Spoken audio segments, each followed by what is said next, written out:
여러분 삶의 페이스메이커이자 달리면서 듣는 러닝라디오 러너스 하이입니다. 여러분, 무라카미 하루키라는 작가 잘 아시죠? 아마 저처럼 그분의 작품을 읽어본 적은 없지만 그분이 세계적인 작가라는 사실을 모르는 사람은 없을 것입니다.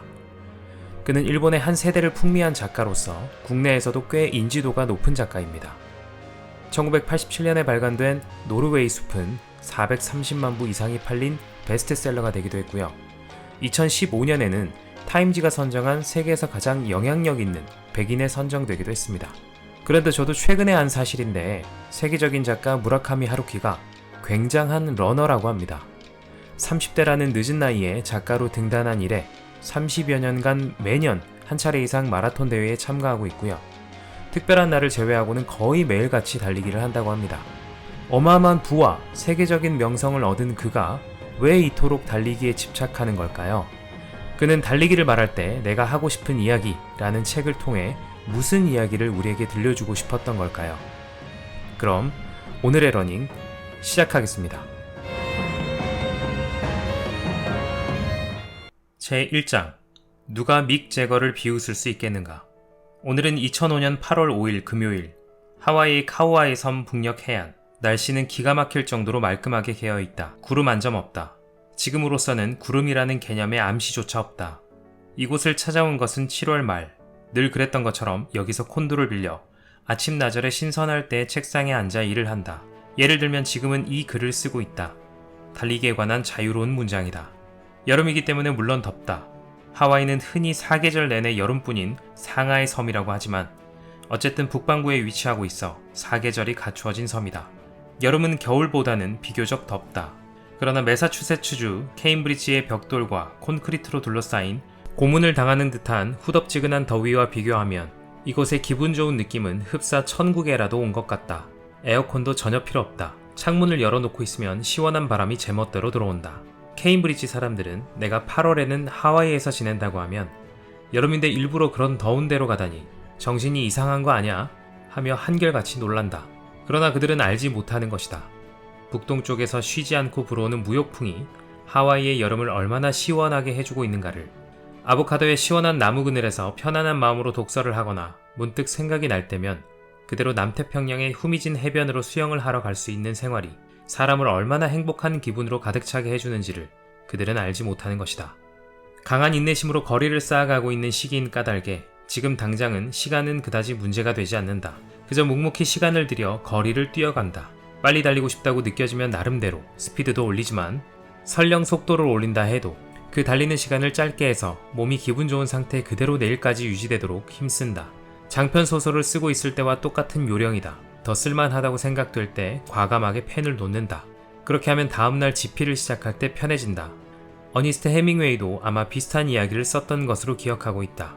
계속하는 것, 리듬을 단절하지 않는 것, 장기적인 작업을 하는 데는 그것이 중요하다. 일단 리듬이 설정되어지기만 하면 그 뒤는 어떻게든 풀려나간다. 그러나 탄력을 받은 바퀴가 일정한 속도로 확실하게 돌아가기 시작할 때까지는 계속 가속하는 힘을 멈추지 말아야 한다는 것은 아무리 주의를 기울인다고 해도 지나치지 않는다. 어떻게 해서 어느 시점에서부터 진지하게 달리지 않게 되어 버렸는가? 그에 대해서는 몇 가지 이유를 들 수 있다. 먼저 들 수 있는 한 가지는 사는 일이 점점 바빠지고 매일매일의 생활 속에서 웬만큼 자유로운 시간을 내기 어렵게 되었다는 점이다. 젊었을 때는 시간은 얼마든지 있었다 라고 말하는 건 아니지만 적어도 이렇게 자질구레한 일이 많지는 않았다. 그런 잡다한 일이 나이를 먹어감에 따라 왠지 자꾸만 늘어가는 것 같다. 또 마라톤보다 트라이애슬론 쪽으로 마음이 기운 탓도 분명히 있을 것 같다. 잘 알려진 것처럼 트라이애슬론은 마라톤뿐만 아니라 수영과 사이클 경기도 포함하고 있다. 나는 원래 육상 주자이기 때문에 달리는 것은 그다지 어렵지 않지만 다른 두 종목을 소화하기 위해서는 그 나름의 훈련을 쌓아야만 한다. 수영 자세를 기초부터 교정하고 사이클을 타는 테크닉을 익히고 그를 위해 근육을 단련해야만 했다. 시간과 노력이 드는 작업이다. 그만큼 달리기에 돌릴 시간이 깎여버린 것이다. 그러나 그다지 열심히 달리지 않게 된 가장 큰 이유는 내가 어느 시점에서부터 달린다는 행위에 어느 정도 실증을 느꼈기 때문일 것이다. 나는 1982년 가을 달리기를 시작한 이래 23년 가까이 계속 달렸다. 거의 매일같이 조깅을 하고 매년 적어도 한 번은 마라톤 풀코스를 달리고 그 밖에도 세계 각지에서 헤아릴 수 없을 만큼 여러 장단거리 레이스에 참가했다. 장거리를 달리는 것은 원래 내 성격에 잘 맞았고 달리고 있으면 그저 즐거웠다. 달리는 것은 내가 이제까지의 인생을 사는 가운데 후천적으로 익혔던 몇 가지 습관 중에서 아마도 가장 유익하고 중요한 의미를 지닌 것이라고 생각된다. 그리고 20수년간 끊임없이 달리는 것으로서 내 신체와 정신은 대체로 좋은 방향으로 강화되고 형성되어 왔다고 생각한다. 나는 팀 경기에 적합한 인간이라고는 말할 수 없다. 여러 사람이 함께하는 경기에는 잘 맞지 않는 성격을 지니고 있다. 좋든 싫든 그것은 타고난 나의 성격인 것이다. 축구나 야구 같은 경기에 참가하면 언제나 어렴풋이나마 거북스런 기분을 느끼지 않을 수 없었다. 형제가 없다는 것도 관련이 있을지 모르지만 다른 사람과 함께하는 게임은 도저히 몰입할 수가 없다. 또 테니스와 같은 1대1의 대항 스포츠도 그다지 좋아한다고 할 수 없다. 스쿼시는 좋아하는 스포츠지만 막상 경기를 하게 되면 이기든 지든 묘하게 안도감을 얻을 수 없다. 격투기도 좋아하지 않는다. 물론 나라고 해서 지는 걸 좋아할 리는 없다. 그러나 왠지 모르게 다른 사람을 상대로 이기거나 지거나 하는 경기에 대해서는 옛날부터 한결같이 그다지 연연하지 않았다. 그러한 성향은 어른이 된 뒤에도 대체로 변하지 않는다. 어떤 일이 됐든 다른 사람을 상대로 이기든 지든 그다지 신경 쓰지 않는다. 그보다는 나 자신이 설정한 기준을 만족시킬 수 있는가 없는가에 더 관심이 쏠린다. 그런 의미에서 장거리를 달리는 것은 나의 성격에 아주 잘 맞는 스포츠였다. 마라톤 풀코스를 달려보면 알게 되지만 레이스에서 특정한 누군가에게 이기든 지든 그런 것은 러너에게 별로 문제가 되지 않는다. 물론 우승을 목표로 뛰는 인류 선수라면 눈앞의 라이벌을 이기는 것이 중요한 과제가 되겠지만 일반의 러너에게 개인적인 승패는 큰 문제거리가 되지 않는다. 물론 저 녀석한테 지고 싶지 않다는 동기를 갖고 달리는 사람도 덜어 있을지 모르고 그것은 나름대로 연습할 때 자극이 되기도 할 것이다. 그러나 만약 어떤 특정한 라이벌이 어떤 사정으로든 그 레이스에 참가할 수 없게 되고 그래서 레이스의 동기가 소멸해버리게 되면 러너로서 오래 지속하기 어렵다. 대부분의 일반적인 러너는 이번에는 이 정도 시간으로 달리자라고 미리 개인적 목표를 정해 레이스에 임한다. 그 또는 그녀는 뭔가를 달성했다고 할 수 있으며 만약 그 목표치에 도달하지 못하면 뭔가를 달성하지 못했다라는 것이 된다. 만약 시간 내 달리지 못했다고 해도 할 수 있는 한도 내에서 실력을 발휘했다는 만족감이라든가 다음 레이스로 이어지는 긍정적인 효과가 있으면 또 뭔가 큰 발견 같은 것이 있다면 아마도 그것은 하나의 달성이 될 수 있을 것이다. 다시 말하면 끝까지 달리고 나서 자신에 대한 자부심을 가질 수 있는가 없는가 그것이 장거리 러너에게 있어서의 중요한 기준이 된다. 똑같은 경우를 일에 대해서도 적용할 수 있다. 소설가라는 직업에 적어도 나의 경우라는 전제하에 하는 말이지만 이기고 지고 하는 일이란 없다. 판매 부수나 문학상이나 비평을 잘 받거나 못 받거나 하는 일은 뭔가를 이룩했는가의 하나의 기준이 될지는 모르겠지만 본질적인 문제라고는 할 수 없다. 자신이 쓴 작품이 자신이 설정한 기준에 도달했는가 못했는가가 무엇보다도 중요한 일이며 그것은 변명으로 간단하게 통하는 일이 아니다. 타인에 대해서는 뭐라고 적당히 설명할 수 있을 것이다. 그러나 자신의 마음을 속일 수는 없다. 그런 의미에서 소설을 쓰는 것은 마라톤 풀코스를 뛰는 것과 비슷하다. 기본적인 원칙을 말한다면 창작자에게 있어 그 동기는 자신 안에 조용히 확실하게 존재하는 것으로서 외부에서 어떤 형태나 기준을 찾아야 할 일은 아니다.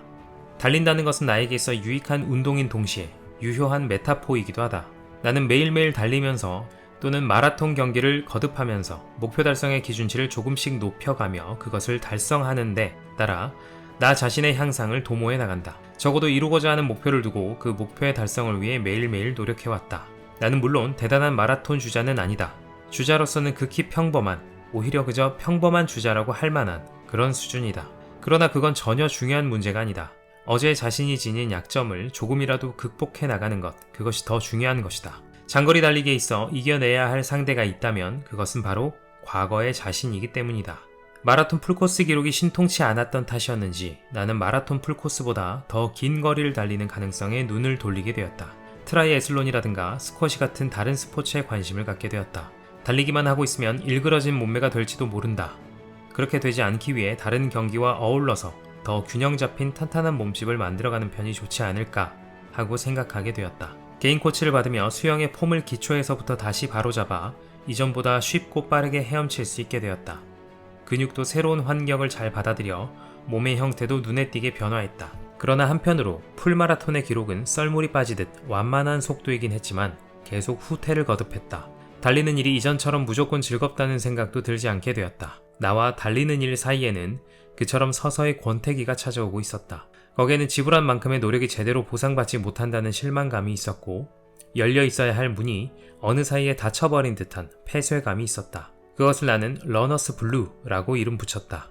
그러나 10년 만에 케임브리지의 거리로 돌아와서 다시 찰스강을 눈앞에 마주했을 때 달리고 싶은데 하는 마음이 어디선지 모르게 되살아났다. 강이라고 하는 것은 웬만큼 큰 변화가 없다면 오랜만에 봐도 대체로 똑같이 보이게 마련이지만 찰스강은 유난히도 옛날 그대로의 모습을 보여주고 있었다. 세월이 흐르고 학생들의 얼굴이 바뀌고 내가 10년의 나이를 더 먹고 말 그대로 많은 물이 다리 밑으로 흘러갔다. 그러나 그럼에도 불구하고 강 그 자체는 거의 조금도 변한 것이 없이 예전 모습을 그대로 지니고 있었다. 도도히 흐르는 강물이 보스턴만을 향해 소리도 없이 앞으로 나아가고 있었다. 물줄기는 강변을 적시고 푸른 여름 초목을 무성하게 하고 물새들을 키우며 오래된 돌다리 밑으로 빠져나가 여름 하늘의 구름 모습을 물 위에 띄우고 딱히 서둘러 급한 걸음을 재촉하는 것 같지도 않고 그렇다고 쉬어가는 여유도 보이지 않고 여러 검증 과정을 거쳐오며 굳어진 흔들리지 않은 확고한 관념이라도 지닌 듯 그저 묵묵히 바다로 향해 간다. 일본에서 가져온 짐을 정리하고 여러가지 사무적인 수속을 마치고 일단 거기에 생활의 터전을 꾸려놓게 되자 나는 다시 열심히 달리기 시작하고 있었다. 이른 아침에 차가운 공기를 가슴으로 들이마시며 오랫동안 달려 익숙해진 지면을 박차고 달리는 기쁨이 생활 속에서 다시 되살아났다. 운동화 소리와 호흡 소리와 심장의 고동이 뒤엉켜 독특한 폴리 리듬을 만들어 나간다. 찰스강은 레가타의 성지와 같은 장소로서 항상 누군가가 거기에서 노를 젓고 있다. 나는 그들과 경쟁하듯 달린다. 물론 대부분의 경우 레가타 쪽이 빠르다. 그러나 상류를 향해서 한가로이 노를 저어가는 혼자 탄 보트는 경우에 따라서 좋은 경쟁 상대가 될 수 있다. 달리는 거리가 늘어감에 따라 체중도 줄어갔다. 2개월 반 만에 7파운드가 줄고 배둘레에 조금씩 붓기 시작한 군살도 빠졌다. 7파운드라고 하면 3kg 정도 된다. 정육점에 가서 3kg의 고기를 사서 손에 들고 집까지 걸어 돌아오는 걸 상상해보기 바란다. 아마도 그 무게를 실감할 수 있을 것이다. 그만큼의 무게를 몸에 붙이고 살아왔구나 하고 생각하면 꽤 복잡한 기분이 든다.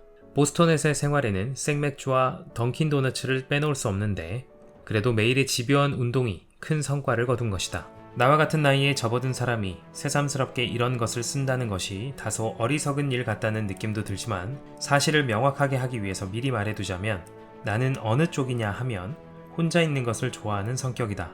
아니, 좀 더 정확하게 표현하자면 혼자 있는 것을 별로 고통스럽게 여기지 않는 성격이다. 매일 1시간이나 2시간 아무하고도 말하지 않고 혼자 달리고 있어도 4시간이나 5시간을 혼자 책상에 앉아 묵묵히 글을 쓰고 있어도 별로 고통스럽다거나 지루하다고는 생각하지 않는다. 그런 경향은 젊었을 때부터 한결같이 내 안에 있었다.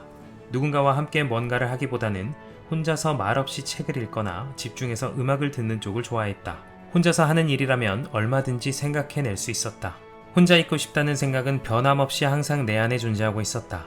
그런 까닭에 하루에 1시간쯤 달리며 나 자신만의 침묵의 시간을 확보한다는 것은 나의 정신 위생에 중요한 의미를 지닌 작업이었다.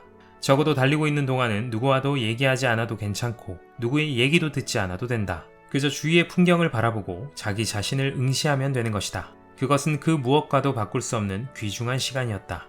달리고 있을 때 어떤 일을 생각하느냐 라는 질문을 종종 받는다. 그런 질문을 하는 것은 대체로 오랜 시간을 달려본 경험이 없는 사람들이다. 그리고 그런 질문을 받을 때마다 나는 깊이 생각에 잠기곤 한다. 글쎄, 도대체 나는 달리면서 무엇을 생각하고 있는 것일까 하고 솔직히 말해서 내가 이제까지 달리면서 무엇을 생각해 왔는지 제대로 생각이 나지 않는다. 확실히 추운 날에는 어느 정도 추위에 대해 생각한다. 더운 날에는 어느 정도 더위에 대해 생각한다. 슬플 때는 어느 정도 슬픔에 대해 생각한다.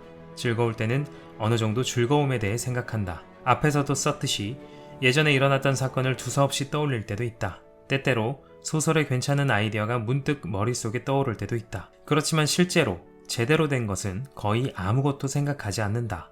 달리고 있을 때 머릿속에 떠오르는 생각은 하늘에 떠있는 구름과 비슷하다. 여러가지 형태의 여러가지 크기의 구름, 그것들은 왔다가 사라져간다. 그렇지만 하늘은 어디까지나 하늘 그대로 있다. 구름은 그저 지나가는 나그네에 불과하다. 그것은 스쳐 지나서 사라져갈 뿐이다. 그리고 하늘만이 남는다. 하늘이란 존재하는 동시에 존재하지 않는 것이다. 실체인 동시에 실체가 아닌 것이다. 우리는 그와 같은 넓고 아득한 그릇이 존재하는 모습을 그저 있는 그대로 수용하고 받아들일 수밖에 없다. 나는 지금 50대 후반이다. 21세기라는 것이 실제로 다가와서 내가 정말로 50대를 맞이하게 될 줄은 젊었을 때는 전혀 상상조차 할 수 없었다. 물론 이론적으로는 언젠가 21세기가 오고 그땐 내가 50대를 맞이하게 된다는 것은 자명한 이치이지만 젊었을 때 나에게 있어 50대의 내 모습을 떠올린다는 것은 사후의 세계를 구체적으로 상상해보라는 말을 들은 것과 같을 정도로 곤란한 일이었다. 믹 제거는 젊었을 때 45살이 되어 Satisfaction을 부르고 있을 정도라면 차라리 죽는 게 낫겠다 라고 큰소리쳤다. 그러나 실제로는 그가 60세를 넘긴 현재도 Satisfaction을 계속 부르고 있다. 그런 것을 비웃는 사람들도 있다. 그러나 나는 웃지 못한다. 젊은 날의 믹 제거는 45세가 된 자신의 모습을 상상할 수 없었던 것이다. 젊은 날의 나에게도 그런 일은 상상조차 할 수 없었다. 나에게 믹 제거를 비웃을 만한 자격이 있을까? 비웃을 수 없다. 나는 다행히 젊고 유명한 록싱어는 아니었다. 내가 그 당시 아무리 어리석은 말을 했다고 해도 아무도 기억하고 있지 않을 것이며 따라서 인용당할 리도 만무하다. 그건 그저 그뿐인 일이 아닐까? 앞서도 말한 바와 같이 일상생활에 있어서나 직업적인 영역에 있어서나 타인과 우열을 겨루고 승패를 다투는 것은 내가 추구하는 삶의 방식이 아니다. 지극히 상식적인 말을 하는 것 같지만 가지각색의 사람들이 있고 그것으로 세계는 성립되어 있다. 다른 사람에게는 그 사람만의 가치관이 있고 그에 따른 삶의 방식이 있다. 나에게는 나의 가치관이 있고 그에 따른 삶의 방식이 있다. 그와 같은 차이는 일상적으로 조그마한 엇갈림을 낳고 몇 가지 인가의 엇갈림이 모이고 쌓여 커다란 오해로 발전해 갈 수도 있다. 그 결과 까닭없는 비난을 받기도 한다. 당연한 얘기지만 오해를 받거나 비난을 받거나 하는 일은 결코 유쾌한 일은 아니다. 그 때문에 마음에 깊은 상처를 입을 수도 있다. 그건 괴로운 체험이다. 그러나 나이를 먹어감에 따라 그와 같은 괴로움이나 상처는 인생에 있어 어느 정도는 필요한 것이다 라는 점을 조금씩 깨닫게 되었다.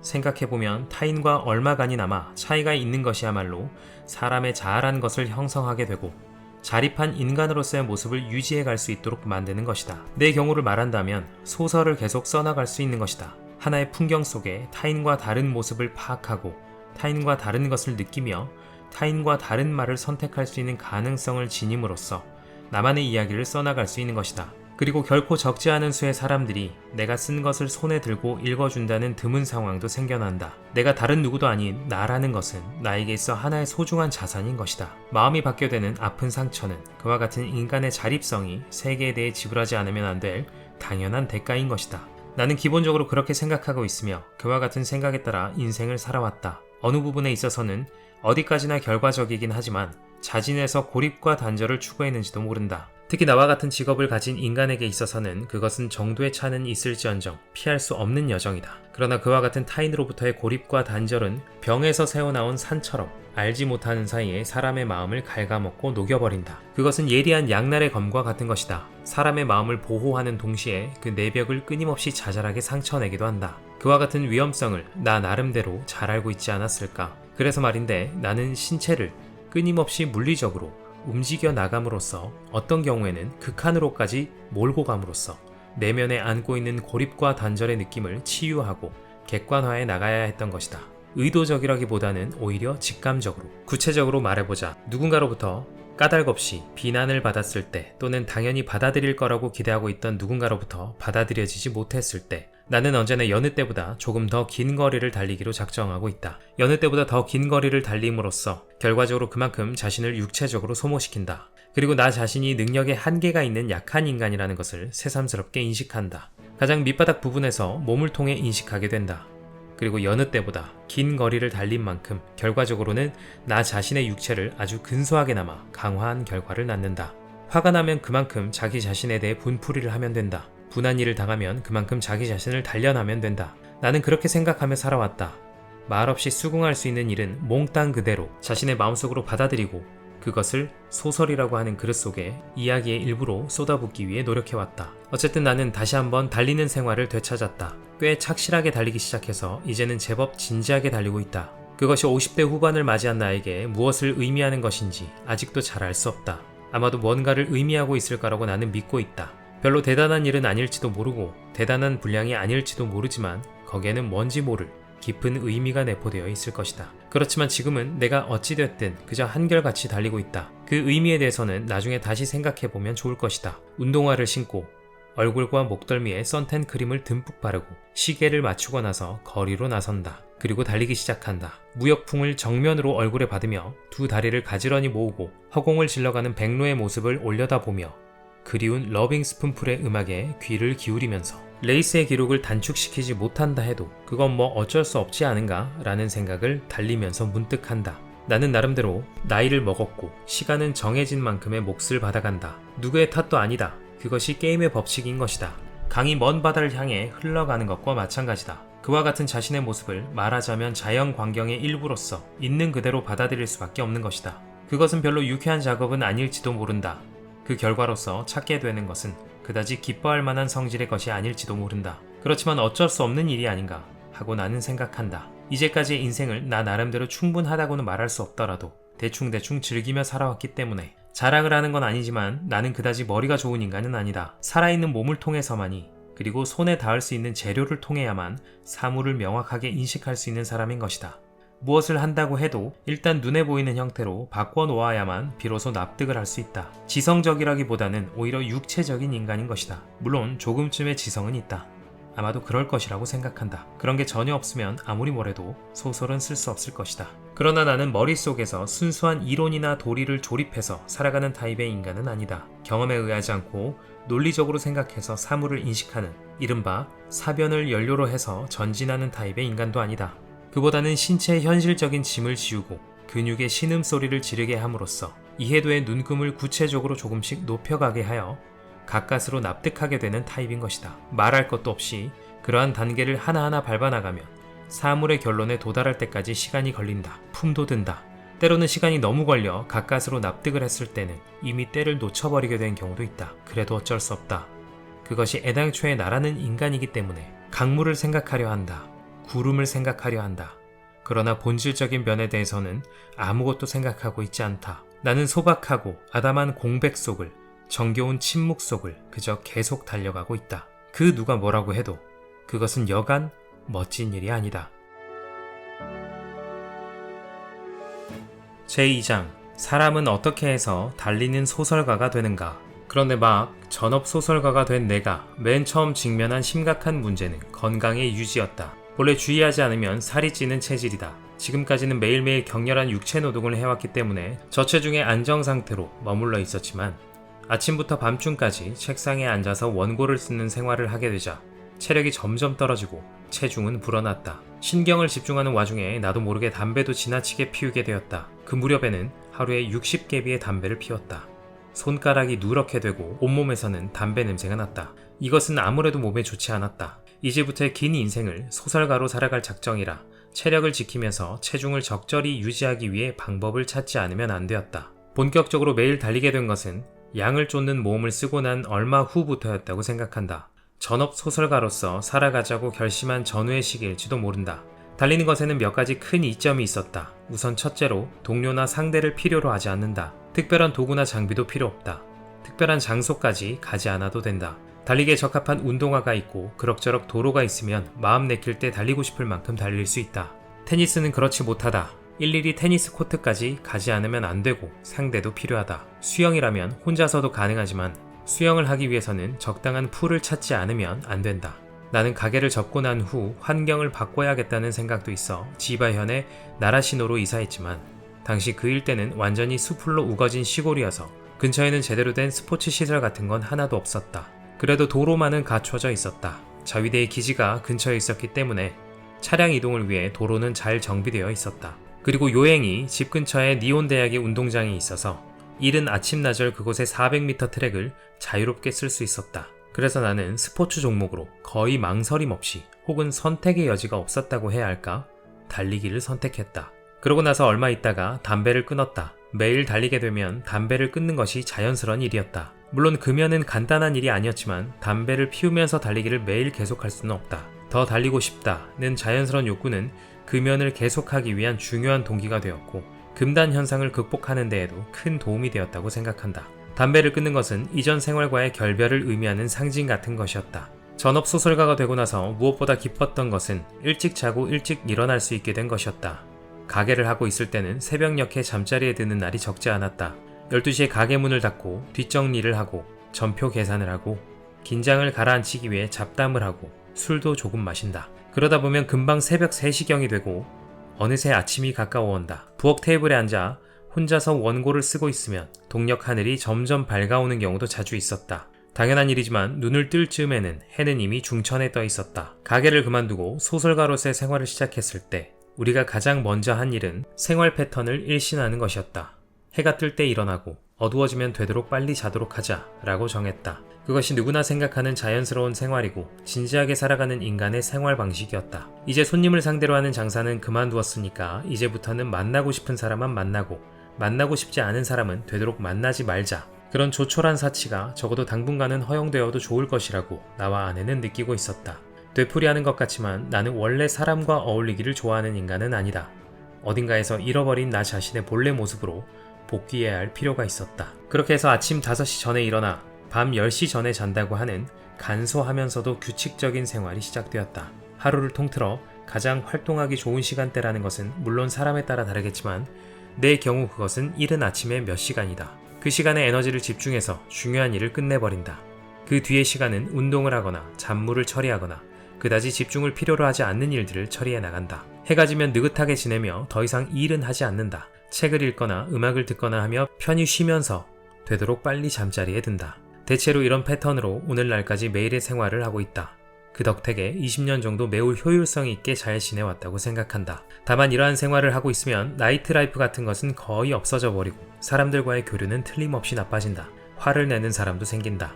어딘가를 가자, 뭔가를 하자는 권유가 있어도 전부 거절하게 되기 때문이다. 내 생각에는 정말로 젊은 시기를 별도로 치면 인생에는 아무래도 우선순위라는 것이 필요하다. 시간과 에너지를 어떻게 배분해 가야 할 것인가 하는 순번을 매기는 것이다. 어느 나이까지 그와 같은 시스템을 자기 안에 확실하게 확립해 놓지 않으면 인생은 초점을 잃고 뒤죽박죽이 되어버린다. 주위 사람들과의 친밀한 교류보다는 소설 집필에 전념할 수 있는 안정된 생활에 확립을 앞세우고 싶었다. 내 인생에 있어서 가장 중요한 인간관계는 특정한 누군가와의 사이라기보다 불특정 다수인 독자와의 사이에 구축되어야 할 것이었다. 내가 생활의 기반을 안정시키고 집필에 몰두할 수 있는 환경을 만들고 조금이라도 질 높은 작품을 완성해가는 것을 많은 독자들은 분명 환영해 줄 것이다. 그것이야말로 소설가로서의 나의 책무이며 최우선 사항이 아닐까. 그러한 생각은 지금도 변함이 없다. 독자의 얼굴은 직접 볼 수 없다. 그것은 어떤 의미에서는 관념적인 인간관계이다. 그러나 나는 일관되게 그와 같은 눈에 보이지 않는 관념적인 관계를 나 자신에게 있어서 가장 의미 있는 것으로 정해서 인생을 보내왔다. 모든 사람들의 얼굴에 웃음을 짓게 할 수는 없다. 쉽게 말하면 그런 뜻이 된다. 달리기 시작하고 한동안은 그다지 긴 거리를 달릴 수는 없었다. 20분이나 기껏해야 30분 정도였다고 생각한다. 그 정도로도 헉헉하면서 숨이 차버리고 심장이 쿵쾅거리고 다리가 후들거렸다. 오랫동안 운동다운 운동을 하지 않고 있었기 때문에 어쩔 도리가 없는 일이었다. 달리는 것을 이웃 사람들에게 보이는 것도 어쩐지 좀 쑥스러웠다. 어쩌다 이름 뒤에 붙는 소설가라는 직함이 쑥스러운 것과 마찬가지였다. 그러나 계속해서 달리는 사이에 달리는 것을 몸이 적극적으로 받아들이게 되었고 그에 따라 거리도 조금씩 늘어갔다. 폼 같은 것도 갖춰지고 호흡의 리듬도 안정되고 맥박도 차분해져 갔다. 스피드나 거리는 개의치 않고 되도록 쉬지 않고 매일 달리는 일을 가장 중요하게 여겼다. 그렇게 달린다는 행위가 하루 세끼 식사나 수면이나 집안일이나 쓰는 일과 같이 생활 사이클 속에 흡수되어 갔다. 달리는 것은 지극히 당연한 습관이 되고 쑥스러움 같은 것도 엷어져 갔다. 스포츠 전문점에 가서 목적에 맞는 제대로 된 신발과 달리기 편한 옷도 사왔다. 스톱워치도 구입하고 달리기 초보자를 위한 책도 사서 읽었다. 이렇게 해서 사람은 러너가 되어간다. 이 무렵의 내 사진을 보면 러너의 몸매로서는 걸맞게 보이지 않는다. 러닝이 모자라서 필요한 근육이 붙어있지 않았기 때문에 팔이나 다리는 보기에도 홀쭉하고 대퇴부도 가늘다. 잘도 풀코스를 뛸 수 있었구나 하고 나 스스로도 감탄하게 된다. 지금의 내 체형과 비교하면서 마치 다른 사람 같다. 오랫동안 달리기를 계속하면 신체 근육의 배치가 완전히 달라져 버린다. 하지만 그 무렵에는 달리면서 자신의 신체 구조가 나날이 변화를 겪고 있다는 감촉이 있었고 그것은 참으로 흐뭇한 일이기도 했다. 30살이 넘은 지금도 나라고 하는 인간 속에 아직 그만한 가능성이 남아 있었구나 하고 느꼈다. 그와 같은 미지의 부분이 달리는 것에 의해 조금씩 명백하게 드러나고 있는 것이다. 그러는 사이에 불어나고 있던 체중도 점점 알맞은 상태로 되어갔다. 매일 운동을 하고 있으면 자기의 적정 체중이 자연스럽게 정해진다. 몸을 가장 움직이기 쉬운 지점이 보이기 때문이다. 거기에 덧붙여 먹는 것도 조금씩 변해갔다. 식사는 야채가 중심이 되고 단백질은 주로 생선에서 취하게 되었다. 원래 육류는 그다지 좋아하지 않지만 그 경향이 더욱 뚜렷해져 갔다. 쌀밥을 적게 먹고 주량을 줄이고 천연 조미료를 쓴다. 단 것은 원래 좋아하지 않는다. 그러나 생각해보면 그런 살찌기 쉬운 체질로 태어났다는 것은 도리어 행운이었는지도 모른다.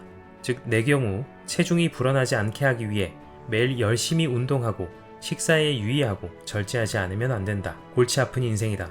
그러나 그와 같은 노력을 게을리하지 않고 계속해 나가면 신진대사가 높은 수준으로 유지되고 결과적으로 몸은 건강해진다. 노화도 어느 정도는 경감시킬 것이다. 그런데 거의 노력을 하지 않아도 살이 찌지 않는 체질의 사람은 운동과 식사에 유의할 필요가 없다. 필요도 없는데 그런 귀찮은 짓을 일부러 하려고 하는 사람은 그다지 많지 않을 것이다. 그래서 나이를 먹어감에 따라 체력이 점점 쇠퇴해가는 경우가 많다. 의식적으로 관리하지 않으면 자연히 근육이 약해지고 뼈가 약해져 가는 것이다. 무엇이 공평한가 하는 것은 장기적으로 보지 않으면 잘 알 수 없는 법이다. 이 글을 읽고 있는 사람 가운데에도 정말 조금만 방심하면 바로 체중이 늘어나서 라는 고민을 가지고 있는 분이 있는지도 모른다. 그러나 그것은 앞서 말한 바와 같은 이유로 오히려 하늘이 내린 행운이라고 긍정적인 방향으로 생각해야 할 일이 아닐까? 적신호를 보기 쉬운 만큼 오히려 다행스러운 것이라고 여간에서 그런 식으로는 생각하기 어렵지만 생각해보면 그런 관점은 소설가라는 직업에도 딱 맞아떨어지는 말일지도 모른다. 타고날 때부터의 재능이 풍부한 소설가는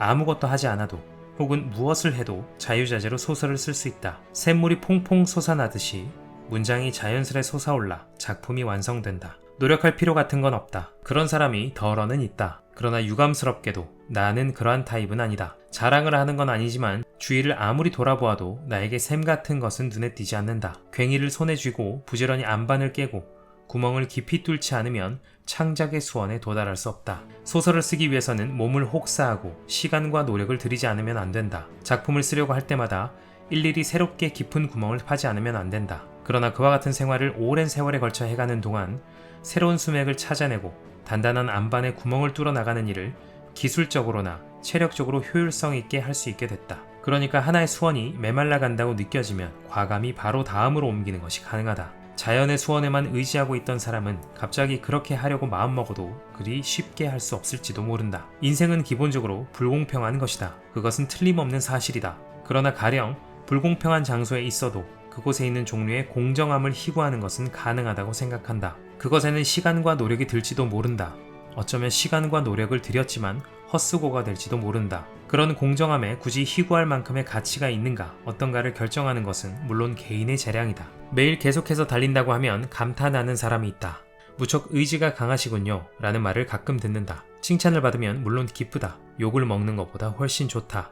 그런데 의지가 강하면 무엇이든지 할 수 있다고는 말할 수 없다. 세상은 그처럼 단순하게 되어 있지는 않다 라고 해도 무방하다. 솔직히 말하면 매일 계속해서 달린다는 것과 의지의 강약과의 사이에는 상관관계가 별로 없다는 느낌마저 든다. 내가 이렇게 해서 20년 이상 계속 달릴 수 있는 것은 결국은 달리는 일이 성격에 맞기 때문일 것이다. 적어도 그다지 고통스럽지는 않다고 느끼기 때문이다. 인간이라는 존재는 좋아하는 것은 자연히 계속할 수 있고 좋아하지 않은 것은 계속할 수 없게 되어 있다. 거기에는 의지와 같은 것도 조금은 관계하고 있을 것이다. 그러나 아무리 의지가 강한 사람이라 해도 아무리 지는 것을 싫어하는 사람이라 해도 마음에 들지 않는 일을 오래 계속할 수는 없다. 설령 그런 일을 할 수 있다고 해도 오히려 몸에는 좋지 않은 결과를 가져올 것이다. 그래서 나는 달리기를 주위의 누군가에게 권한 적은 한 번도 없다.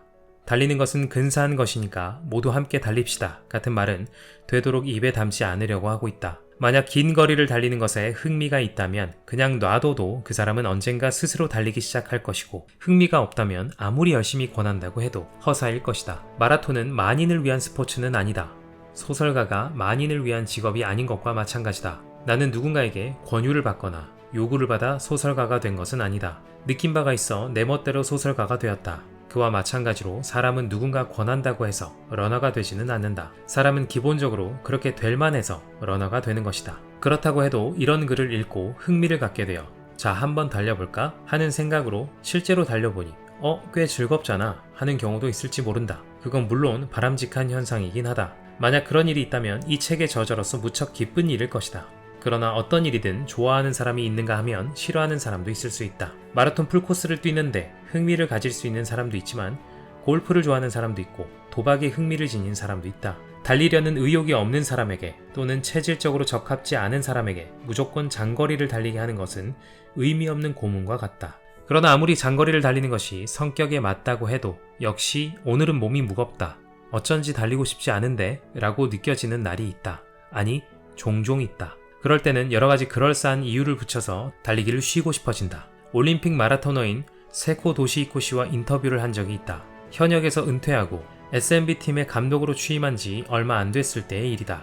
그때 나는 세코 씨 같은 레벨의 마라토너도 오늘은 어쩐지 달리고 싶지 않구나. 아, 싫다. 오늘은 그만둬야지. 집에서 이대로 잠이나 자고 싶다. 라고 생각한 적이 있습니까? 라고 질문해 보았다. 세코 씨는 말 그대로 눈을 크게 뜨고는 무슨 그런 바보 같은 질문을 하는 거야 라는 어조로 당연하지 않습니까? 늘 그렇습니다. 라고 말했다. 지금에 와서 생각해보면 확실히 어리석은 질문이었다고 생각한다. 아니, 그때도 그것이 어리석은 질문이라는 것은 알고 있었다. 그러나 그래도 나는 세코 씨 입에서 직접 그런 대답을 듣고 싶었던 것이다. 가령 근육이나 운동량이나 동기의 레벨이 하늘과 땅만큼 다르다고 해도 아침 일찍 일어나 러닝 슈즈에 끈을 맬 때 그가 나와 같은 생각을 한 적이 있는지 어떤지를 알고 싶었다. 그래서 그때 세코 씨의 대답은 내 마음을 깊이 안심시켜 주었다. 아, 역시 사람은 모두 똑같구나 하고 깊이 깨달았다. 개인적인 얘기를 한다면 나는 오늘은 달리고 싶지 않은데 하고 생각했을 때는 항상 나 자신에게 이렇게 묻곤 한다. 너는 일단 소설가로서 생활하고 있고 네가 하고 싶은 시간에 집에서 혼자서 일을 할 수 있으니 만원 전철에 흔들리면서 아침 저녁으로 통근할 필요도 없고 따분한 회의에 참석할 필요도 없다. 그건 행운이라고 생각하지 않은가? 그런 일에 비하면 근처를 1시간 달리는 정도는 아무 일도 아니지 않는가? 만원 전철과 회의의 광경을 떠올리면 나는 다시 한번 스스로의 의지를 북돋아 러닝슈즈의 끈을 고쳐매고 비교적 매끈하게 달려나갈 수 있다. 그렇고 말고 이 정도도 하지 않으면 천벌을 받을 거야 하고 생각하게 된다. 물론 하루 평균 1시간 달리는 것보다 혼잡한 전철을 타고 회의에 참석하는 편이 더 낫다고 말할 사람이 많다는 것은 잘 알고 있지만 내 생각을 솔직하게 말한 것뿐이다. 어쨌든 나는 그렇게 해서 달리기 시작했다. 33살. 그것이 그 당시 나의 나이였다. 아직은 충분히 젊다.